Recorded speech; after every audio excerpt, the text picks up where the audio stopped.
it's been really hell for 16 months. I agree 100% with your caller. We never thought that in our country we would see the barbarity that happened on October 7th.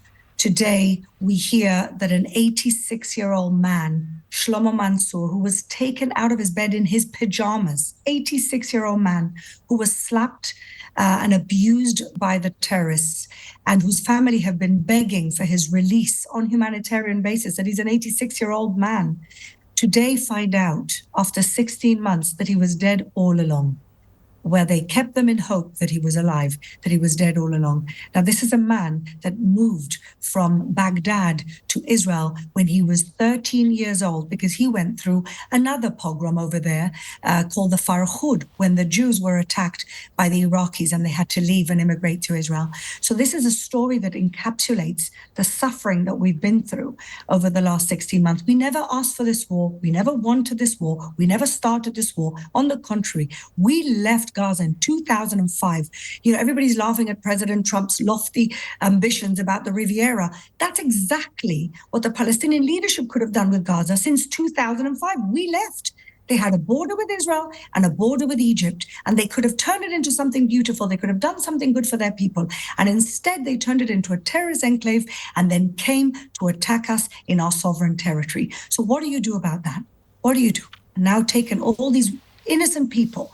It's quite right. Return the people and it's over.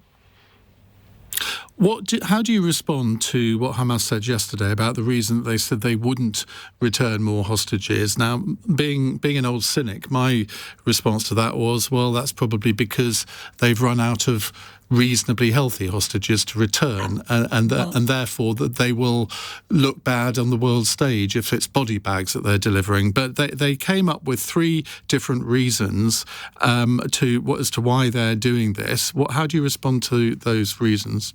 Well, I think you hit the nail on the head.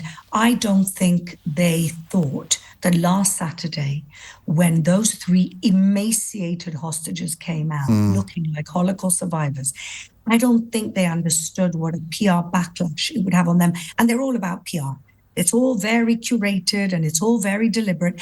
And I think that PR backlash thought, oh, my God, if we release another three looking like that, what's going to happen? People are going to get angry and understand that we've been mistreating and abusing and starving them. The only starved people in Gaza, do you remember when they said there was starvation going on by Israel? Israel's been sending tons and tons and tons of food every day. The only people who've been starved are the hostages. And I think that's what happened. And let me tell you why I know what they're saying is fabricated. Because even the UN, that you can't accuse them of being fans of Israel, even the UN said today that Israel is complying with the deal, and all the humanitarian aid that's supposed to be coming in is coming in. So they're fabricating an excuse to not release more hostages because they will be either emaciated in really bad shape or, as you said quite rightly, in body bags, because we know that in the first phase of the deal, 8 out of the 33 people are dead. And unfortunately, I believe and we fear that young family of 2 babies is part of that. We fear that, and that's going to be, for their PR, that might be disastrous. And this is why they're doing this. Again, cynical people are suggesting that Trump has effectively played into Benjamin Netanyahu's hands because it is Netanyahu's political interests, maybe, and I hate saying this, but maybe for the hostages to stop being released because his political position is not as secure as it might be, and if the conflict ended, there would be calls on him to go. Well, actually, no. I think that Trump's actually done Netanyahu a huge favor because Netanyahu had a problem from the right flank of his coalition. And that is that right flank didn't want Israel, didn't want him to stop the war in exchange for all of the hostages, for the second phase of the hostages. And what Trump's done by providing this different vision that's saying Hamas cannot be the people rebuilding Gaza and we should rethink the whole thing, what he's basically done is he's given Bibi cover to do all of the hostage release. So I think actually quite the opposite. OK, thank you very much indeed. That's Fleur Hassan-Nahoum, former Deputy Mayor of Jerusalem, now Israel's Special Envoy for Trade and Innovation. I'm delighted that Manuel Hassassian joins me now. He's now the Ambassador for Denmark for the Palestinian Authority. And Manuel, it's so good to see you again. So good to see you, Iain. It's been a long time. Well, it has been a long time, and I mean, obviously, the last year and a half has been incredibly difficult for people on both sides of this conflict. You're observing it from afar, but give me your interpretation of the events of the last 48 hours, starting with what Hamas said about not releasing any more hostages because they said Israel had flagrantly disobeyed the agreement. And now Donald Trump then saying, well, if they don't return all the hostages by Saturday, all hell will break loose.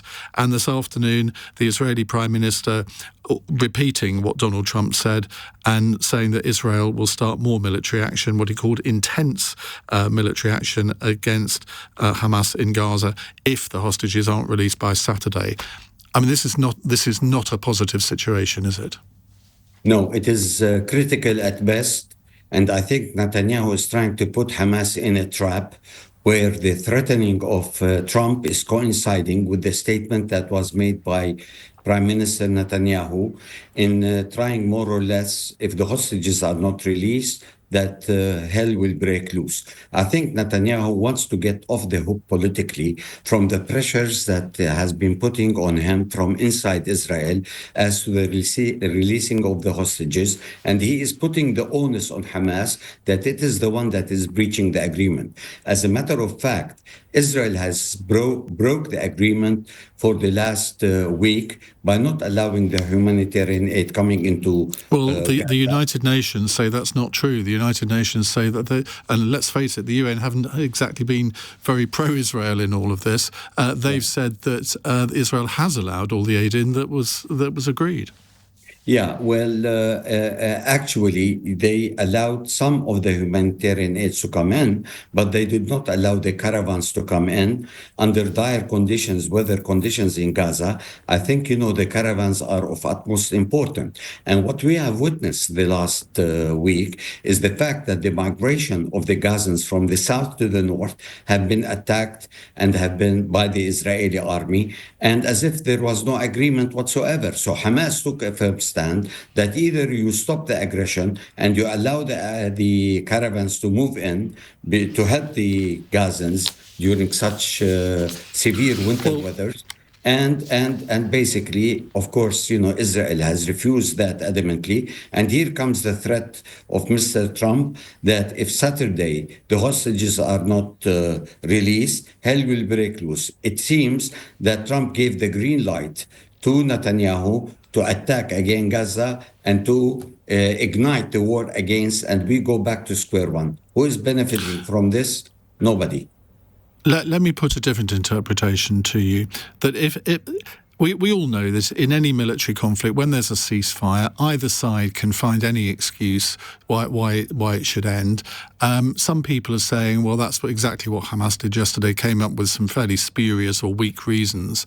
And if Hamas hadn't done that, Donald Trump, I assume, would not have made his comments. And the reason Hamas have said they won't release any more hostages is because most of them are dead. Or the condition of their health is so awful that there'll be a repeat of what happened on Saturday, where they released 3 emaciated people, and the sight of those people, I think, shocked a lot of the world. Well, actually, Hamas, if all the hostages are dead, they would have claimed that.